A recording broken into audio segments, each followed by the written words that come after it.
हुकूमत पाकिस्तान ओवरसीज़ पाकिस्तानियों के लिए मुख्तलिफ प्रोजेक्ट सामने लेके आती है, लेकिन मैं देखता हूँ पूरी दुनिया के अंदर जो हमारे सफारत खाने हैं, कौंसल खाने हैं, उनके अंदर बाकायदा ब्रीफिंग दी जाती है, प्रोजेक्टर पर लोगों को समझाया जाता है, कम्युनिटी के जो सरकर्दा लोग हैं उनको या आम कम्युनिटी सबको दावत दी जाती है कि आएँ ये देखें। हुकूमत पाकिस्तान ने जिस तरह डिजिटल बैंक अकाउंट के हवाले से, तो गुज़श्ता दिनों खबर थी कि ओवरसीज़ के बहुत सारे लोगों ने बहुत सारे ममालिक से जो वो अकाउंट जो ओपन करवाए हैं, और पता नहीं एक फिगर थी कि इतना ज़र मुबादला भी पाकिस्तान में पहुंचा है।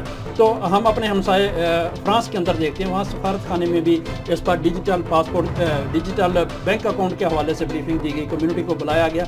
लेकिन हमारे यहाँ ये नहीं है। क्या आप समझते हैं कि वेलफेयर अताशी नहीं है या इंटरेस्ट ही नहीं है?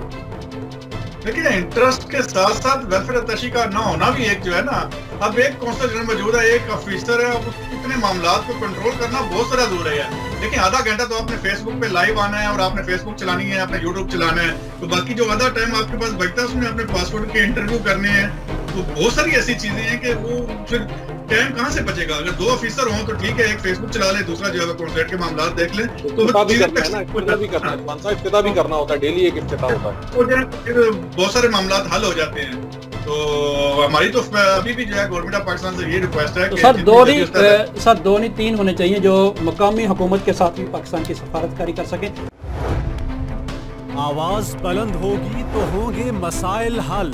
निशानदही जरूरी है, आज हो या कल हम पहुंचाएंगे आपकी आवाज पाकिस्तान के मुतल्लिका इदारों तक। प्रोग्राम आवाज़े दोस्त, तारिकीन वतन पाकिस्तानियों का अपना प्रोग्राम। देखिए डॉक्टर कमर फारूक और जवाद अहमद चीमा के साथ प्रोग्राम आवाज़े दोस्त।